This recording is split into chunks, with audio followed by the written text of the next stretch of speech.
지금 이 순간에도 전 세계 바다 위 어딘가에는 미 해군의 항공모함이 떠 있습니다. 이상하지 않나요? 냉전의 숙적은 오래전에 사라졌는데 왜 여전히 누군가는 바닷길을 지키며 돈을 태우고 있을까요?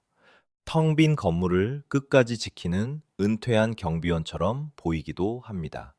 그런데 그 고집스러운 경비가 멈추는 순간, 우리가 80년 동안 당연하게 믿어온 부의 공식이 생각보다 쉽게 접힐 수 있습니다. 그리고 그 접힌 자리에서 당신의 자산이 어디까지 미끄러질 수 있는지 이야기는 거기서부터 시작됩니다. 제2차 세계대전이 끝난 뒤 미국은 하나의 거대한 약속을 내겁니다. 달러를 중심에 두고 세계 무역의 규칙을 만들고 그 규칙이 깨지지 않도록 길까지 지켜주겠다는 약속입니다. 이 약속은 단순한 선언이 아니었습니다. 바닷길이 안전하다는 믿음은 나라들이 안심하고 공장을 돌리고 물건을 실어 나르게 했습니다. 한국처럼 무역으로 먹고 사는 나라들은 그 시스템 위에서 성장했습니다. 우리의 번영은 노력만으로 이룬 성과이기도 하지만 동시에 누군가가 깔아둔 거대한 판 위에서 가능했던 번영이기도 했습니다. 그런데 최근 그 80년 된 약속이 흔들린다는 신호가 점점 더 선명해지고 있습니다.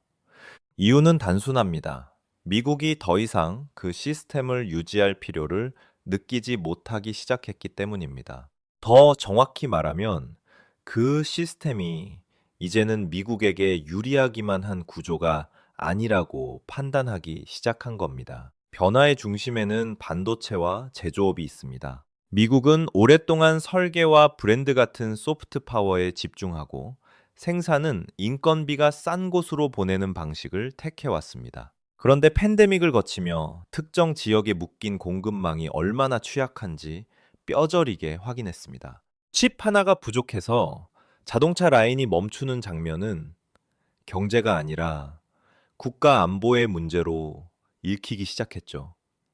그래서 미국은 방향을 틀었습니다. 정책으로 공장을 부르고 보조금으로 기업을 끌어당깁니다. 실제로 한 기업은 애리조나에, 또 다른 기업은 텍사스에 수십조 원을 쏟아 최첨단 반도체 공장을 짓고 있습니다.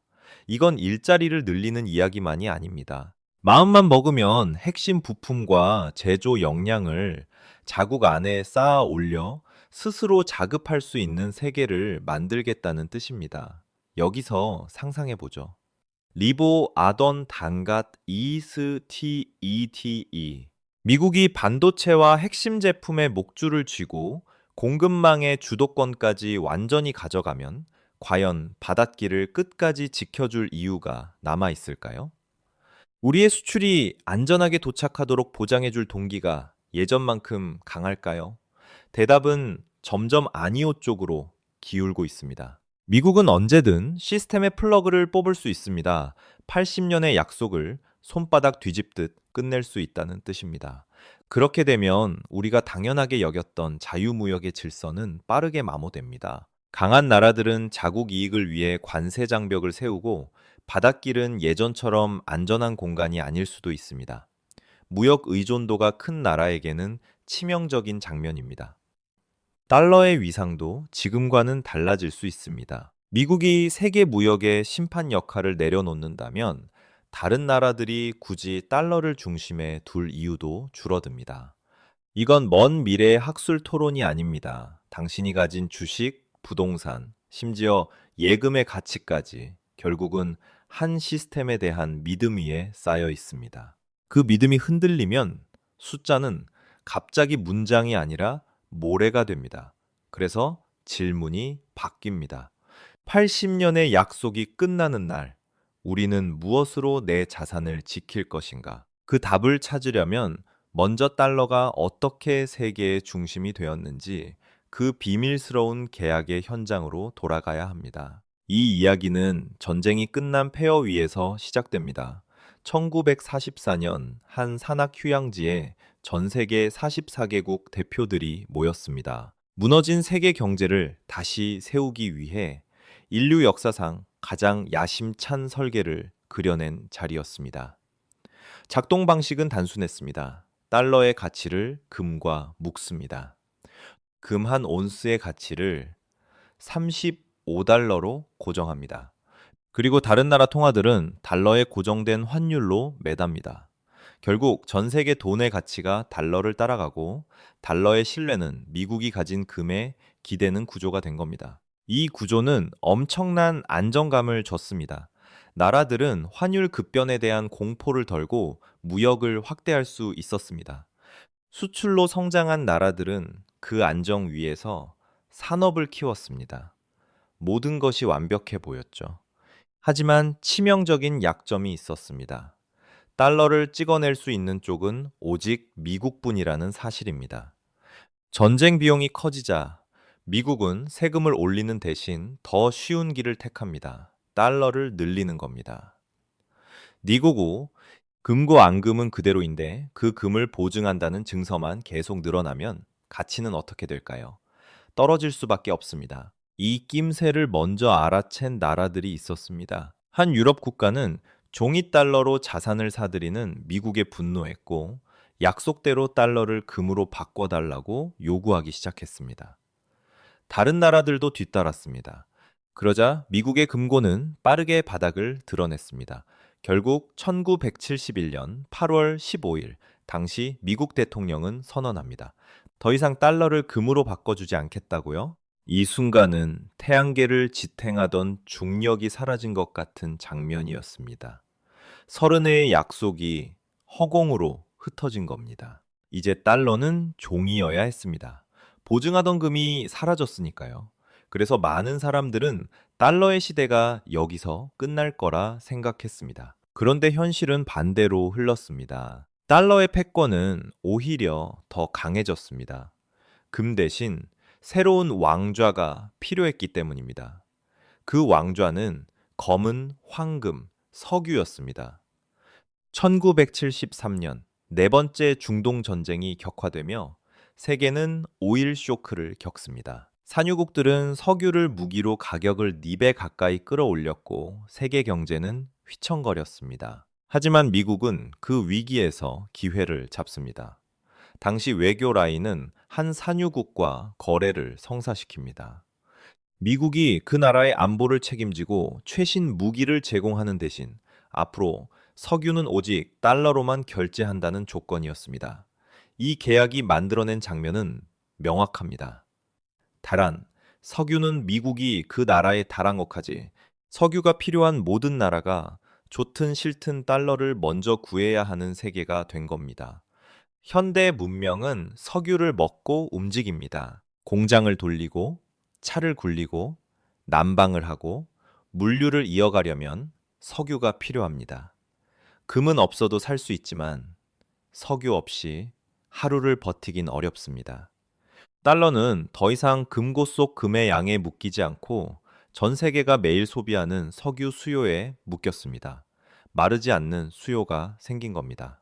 그 결과 미국은 거대한 특권을 얻었습니다. 돈을 찍어내도 가치가 쉽게 무너지지 않습니다.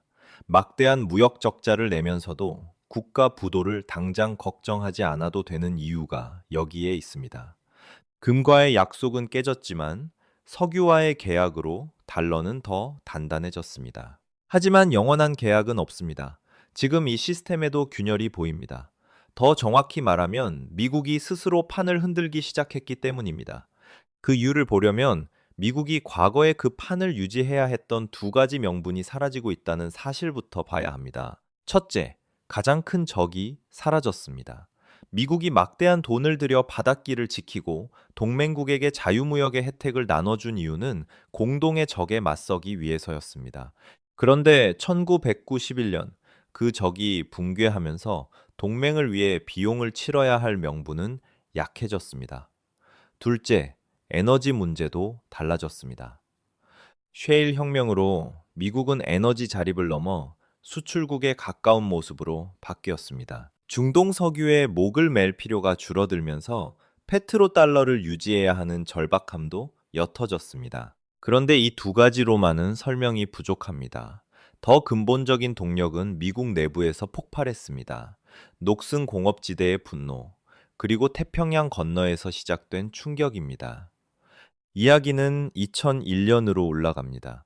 중국이 세계무역기구에 가입한 해입니다. 당시 미국은 중국을 시스템 안으로 끌어들이면 더 개방적인 나라로 변할 것이라 기대했습니다. 값싼 제품은 미국 소비자에게 이익이 되니 모두에게 좋은 거래처럼 보였죠. 현실은 달랐습니다. 중국은 세계의 공장이 되어 엄청난 속도로 제품을 쏟아냈고 그 충격은 특정 지역에 집중되었습니다. 니티 한 연구는 2001년 이후 2018년까지 늘어난 대중 무역 적자와 연관된 일자리 감소가 약 370만 개로 추정된다고 말합니다. 그중 상당수가 제조업이었습니다. 또 다른 분석에서는 2001년 이후 미국에서 6만 개 이상의 공장이 문을 닫았다는 이야기도 나옵니다. 숫자는 차갑지만 그 숫자 뒤에는 생활이 있습니다. 그 충격을 온몸으로 맞은 곳이 러스트벨트였습니다. 한때 제조업의 심장으로 불리던 지역들은 철강과 부품과 가구가 밀려들며 말 그대로 녹슨지대로 변해갔습니다. 굴뚝은 연기를 멈췄고 공장 바닥을 채우던 소리는 사라졌습니다. 이것은 통계의 변동이 아니라 삶의 붕괴였습니다. 어떤 연구자들은 이 현상을 절망의 죽음이라고 불렀습니다. 일자리를 잃은 사람들은 돈만 잃은 게 아니었습니다. 정체성과 자존감을 잃고 가정과 공동체가 흔들렸습니다. 분노는 조용히 쌓였습니다. 그 에너지가 정치에서 폭발한 장면이 2016년의 미국 대선이었습니다. 오랫동안 특정 정당에 텃밭이던 지역의 노동자들이 보호무역과 관세를 외치는 구호에 표를 던졌습니다. 그들에게 자유무역은 교과서 속 이론이 아니라 삶을 빼앗아간 현실로 느껴졌습니다. 그리고 그 현실을 만든 엘리트에 대한 불신이 한 나라의 방향을 바꿨습니다. 여기에 또 하나의 위협이 겹쳤습니다. 중국의 부상입니다. 미국이 처음 중국을 받아들였을 때 중국은 값싼 물건을 만드는 하청 공장처럼 보였을 겁니다. 그런데 중국은 인공지능, 통신, 전기차, 반도체 같은 첨단 분야에서 빠르게 따라붙었습니다. 이제는 경제적 파트너가 아니라 기술 패권을 위협하는 경쟁자로 읽히기 시작했습니다. 자유무역 질서가 오히려 경쟁자에게 날개를 달아주고 미국의 패권을 흔드는 부메랑이 되었다는 위기감이 커졌습니다. 그래서 미국은 결론에 가까워집니다. 더 이상 예전의 규칙을 그대로 유지할 수 없다는 결론입니다. 그렇다면 질문이 다시 바뀝니다. 글로벌 경찰이 물러나고 가장 큰 시장이 문을 걸어 잠그기 시작한 세계에서 어떤 나라가 살아남고 어떤 나라가 밀려날까요? 미국 중심의 질서가 느슨해진 뒤 부의 지도는 어떤 방향으로 다시 그려질까요? 그 답을 과거의 지도에서 찾으면 늦습니다. 시선은 2045년을 향해 뻗어 있는 신대륙으로 옮겨가야 합니다. 왜 하필 2045년일까요? 한 미래학자는 2030년은 이미 정해진 미래에 가까워 바꾸기 어렵고다. 2060년은 너무 멀어 예측의 실효성이 떨어진다고 말합니다. 반면 2045년은 지금의 선택과 투자가 비교적 직접적인 결실을 맺을 수 있는 시점으로 읽힙니다. 새로운 시대의 생존 규칙은 자급자족만이 아닙니다. 누가 새로운 소비의 주도권을 쥐는가, 누가 다음 시장의 중심이 되는가가 더 중요해집니다. 미국이 제조시설을 자국으로 끌어들이는 동안 지구 반대편에서는 구매력이 커지는 거대한 땅들이 솟아오르고 있습니다. 첫 번째로 자주 언급되는 곳은 인도입니다. 인도는 인구가 많다는 사실만으로 설명되지 않습니다. 미국이 중국을 견제하며 공급망 파트너로 인도를 바라보는 흐름 속에서 자본과 기술이 모여드는 장면은 분명합니다. 다만 인도가 2045년에 진짜 거대 시장이 되기 위해서는 선결 조건이 있다고 강조됩니다. 생산성과 양질의 일자리 문제가 핵심입니다. 매년 1,000만 개 이상의 일자리를 만들고 저생산성 부문에 몰린 인력을 고부가가치 산업으로 옮기는 전환이 필요합니다. 물류 비용, 전력과 수자원, 인프라 확장, 그리고 도시화 속도 같은 구조적 과제도 함께 풀어야 합니다. 무엇보다 상위 10%가 국민 소득의 절반 이상을 독점하는 극심한 불평등을 해소하지 못하면 인도는 엔진이 아니라 규모만 큰 시장에 머물 위험이 있습니다. 두 번째로 거론되는 곳은 인도네시아입니다. 1만 7천 개의 섬이 만든 지리 위에 핵심 광물 자원이 얹혀 있습니다. 특히 니켈 같은 자원은 전기차와 첨단 산업의 심장에 닿아 있습니다. 인도네시아는 독립 100주년을 맞는 2045년까지 고소득 국가로 들어가겠다는 야심을 내걸었고, 중산층 확대가 만들어낼 소비의 파도는 커질 수밖에 없습니다. 이곳은 단순한 생산기지가 아니라 자원과 소비가 동시에 움직이는 무대가 될 가능성이 큽니다. 마지막으로 가장 강한 다크호스로 꼽히는 곳은 나이지리아입니다. 2045년 나이지리아의 중산층이 약 6천만 명에 이를 것이라는 예측이 거론됩니다. 이건 숫자만 늘어나는 이야기가 아닙니다. 디지털 기술로 무장한 젊은 세대가 새로운 생태계를 만들고 그 힘이 대륙 전체의 흐름을 당길 수 있다는 뜻입니다. 시장은 결국 사람의 욕망과 습관에서 만들어지는데, 그 습관이 디지털로 바뀌는 순간 성장의 속도는 생각보다 잔인하게 빨라집니다. 그렇다면 미국은 사라질까요? 오히려 반대의 그림도 가능합니다. 미국은 이민 정책과 압도적인 인공지능 기술력, 그리고 금융 네트워크를 바탕으로 이 신대륙들을 자신의 연결망 안으로 끌어들이려 할 겁니다. 잘은 미래의 부는 고립된 섬이 아니라 하나의 허브와 여러 대륙이 촘촘히 연결된 소비 네트워크 위에서 만들어질 수 있습니다. 다극화된 세계에서 중심은 하나가 아니라 여러 개가 되고, 그 연결을 장악하는 쪽이 다음 질서를 칠 가능성이 큽니다. 이제 다시 당신의 이야기로 돌아옵니다.